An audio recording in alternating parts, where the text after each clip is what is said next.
To introduce today's commencement speaker, once again, please welcome President Volk. It is my honor today to introduce to you our commencement speaker. A native of northeastern Pennsylvania, Yogi Roth has played on athletic fields from Lackawanna Trail High School to the University of Pittsburgh, where he walked on the football team, earning a full athletic scholarship.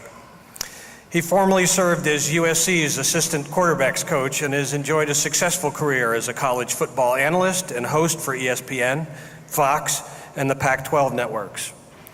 Recently, he added the roles of author, filmmaker, and producer to his already impressive resume. We are honored for him to address our graduates as they move forward in their careers or continue pursuing their education, and we bestow on him today an honorary doctoral degree.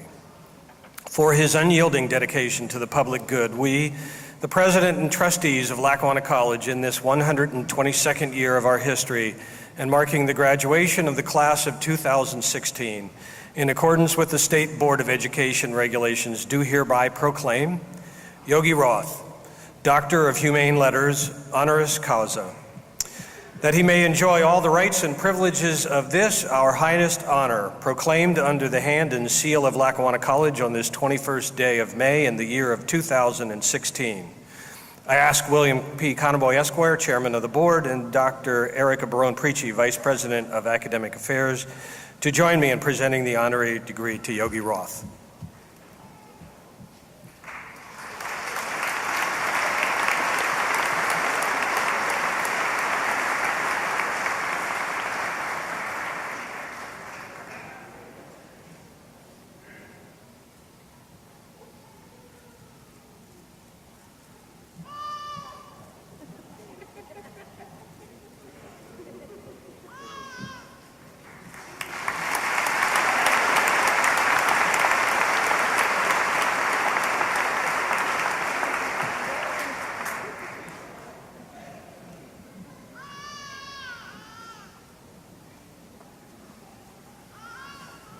Wow, doctorate. I don't know if I'd ever get one of those, so thank you very, very much. I've got to make sure that I thank you, Colonel, for having me here. Danny Berg, Marianne Oliver, very excited to be here. For the parents, for the faculty, it's an incredible day, and obviously for the students, it's magical. And I got to be honest, when I got the first call, I was taken aback. And I sat there and I was like, graduation speech? Man, I just got old. And then I thought back and said, all right, well, what am I going to say to these students? I've been to a couple graduations, and I couldn't remember anything that was told to me. I couldn't remember the speakers, and I spoke at one of them.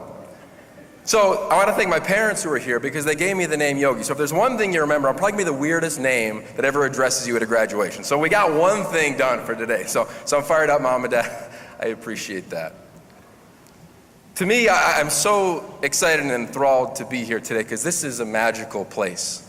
I grew up in this arena, in this gymnasium, and it was music to my ears. When I walked into this gym and I saw the floor earlier today, I instantly went back to being 12, 13, 15, 18, coming back when I was in college. And it just hit me that, wow, this place is really special. So I'm gonna get nostalgic for a second, and I want you to help me out, okay? Because I know this is a lively crowd. On the count of three, because this is a graduation, it's a celebration, I want to hear everybody cheer as loud as you possibly can. 1, 2, 3. Come on! Woo! I like it. Okay, cool, we got a little juice in here. If you're a graduate, you probably feel as though you can do anything right now. Imagine that sound constantly going through your ears. It stokes your fires, it gets you to roll, it gets you to leap. So the question I want to ask you today is, how do you leap? When the crowd is charging, how do you leap? If you jumped up right now after graduation, how would you leap? If I asked you to get on your seat, how would you leap? Your arms would be up, a smile would be on your face, you'd be feeling good. What if I put 1,000,000 of those sweet down feathers on the ground and I asked you to leap into that?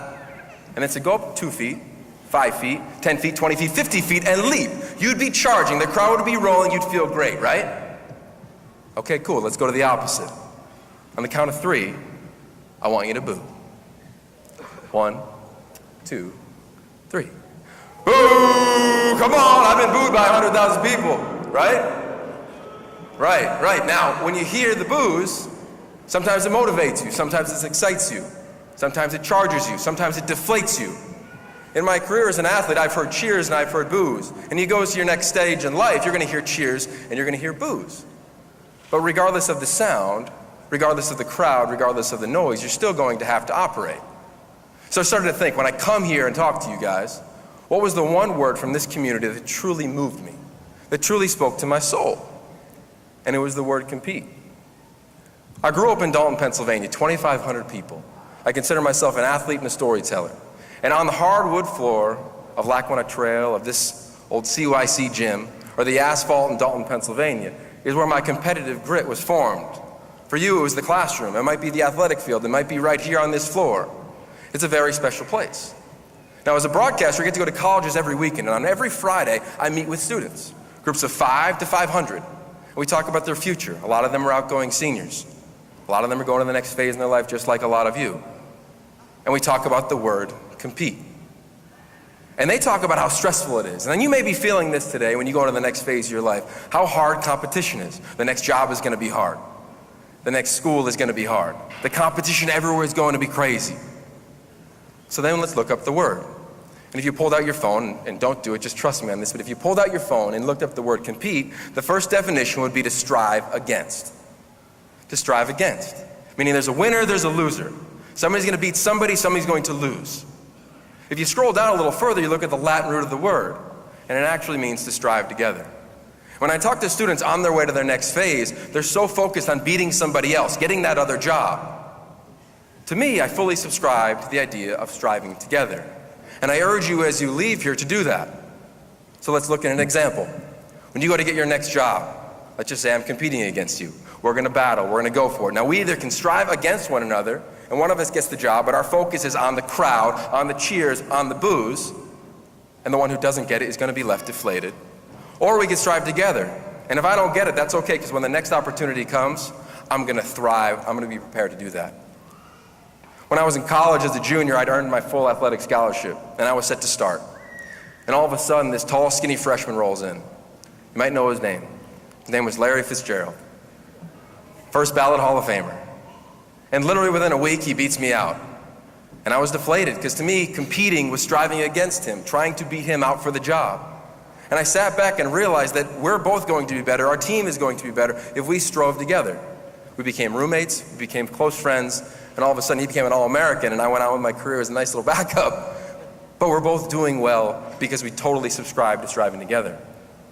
When I coached at the University of Southern California, the entire mantra was about striving together.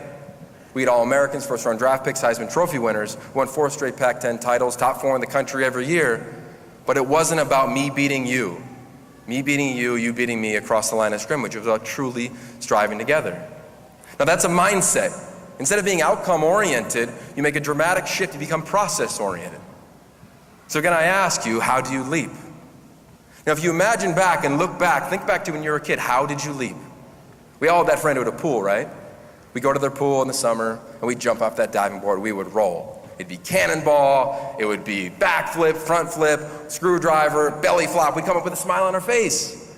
As we got older, oh yeah, we'd feel pretty good about ourselves. We could strategize a little bit. If I jump off this, I get a little more air and I can land here. Then as we got older, we said, I don't know if I want to jump anymore, man. It might hurt the landing. Then as you got older, all of a sudden you went down the ladder. How boring is that?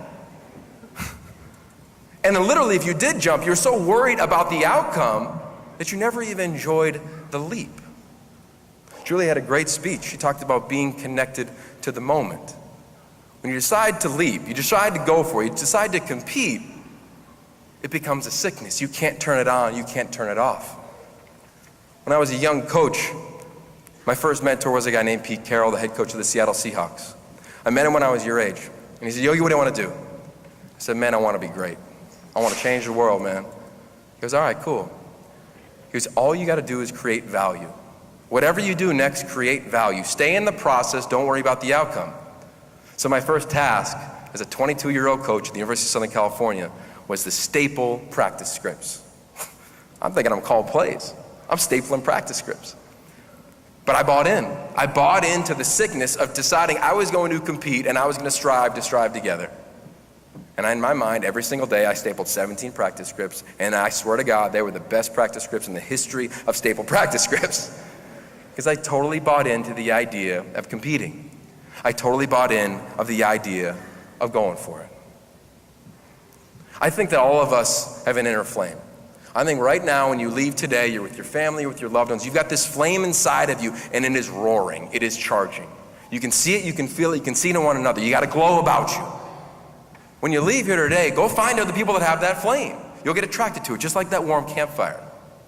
But there will be times when your flame gets diminished. There will be times when your flame becomes a flicker.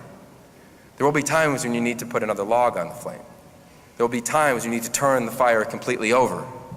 And I think that we have this little voice in our head that's always talking to us. Things are going great. Quit. It's hard right now. Keep fighting. Last night I walked the streets of Dalton, Pennsylvania around 11 o'clock, and I went back in time and I thought of myself jumping over garbage cans with the strength shoes on. Reminded myself about competing alone. I call it the lonely work. Some people call it grit, about doing the boring things longer than somebody else. To me, it all comes back to your flame, because we all have one. And that voice is talking to you. It's either saying, put another log on that fire, or go try something else. Because when you go out in this great big world, everybody's not going to care about your exact fire. Everybody's going to have an idea about what it is you should build. Everybody's going to tell you how to leap or tell you why not to. But if you stay connected to your flame, connected to your belief, connected to a competitive spirit that is so buried deep inside your soul that nothing can even make it waver, and you develop a no-flinch mentality when you enter this world, you're going to roll. You're going to roll. But you're going to get pushed side to side. Again, I ask you, how do you jump? You might say, okay, Yogi, well, how do I figure out what my flame even is? I'm confused right now. Well, I ask you the question, what makes you feel most alive? What makes you feel most alive? Whatever it is, chase it. For me, it's traveling and football. I just got back from a 3-week trip in Europe. And the reason I feel most alive is because every time I go on a trip overseas, I go to the city center with nothing but a backpack and I rely on instinct. And it's the closest thing I get to being an athlete again. Nothing's planned. I got to go basically on every thought that I have. Go right, go left, go straight, go backwards. Everything's based on instinct, so I'm so connected to my flame, to my soul, to the way that I want to live. And I want to play big. I want to leap. I want to charge. Find your flame. Go big and play hard. So lastly, I want to leave you with this. We live in this world where we want to get comfortable all the time. We want to find our select group of friends. We want to find our class, maybe our job. And we feel good there. We want to find the diving board we like jumping off of. But I try to live with an ideology to get uncomfortable every day. Doing my first graduation speech. I enjoy this uncomfortableness. I think it's where growth truly happens. I think it's where you can be so connected to the process. So I challenge you to meet someone new. Turn down the first job offered to you. Ask questions in your next class. Ask why. Be curious and remain humble. The path you're going to be on is one that will challenge you. It'll push you to the right and to the left. But it'll all be about your mentality where you go next. If you can connect to that childlike fascination that you had as a kid when you weren't afraid to leap. So play big, light that flame up, charge like your life depends on it. And of course, don't worry about the cheers and the boos. Just worry about how you jump. In my opinion, jump big. And thank you for having me. I hope I was a subtle nudge on your journey. Congratulations, much love, and peace.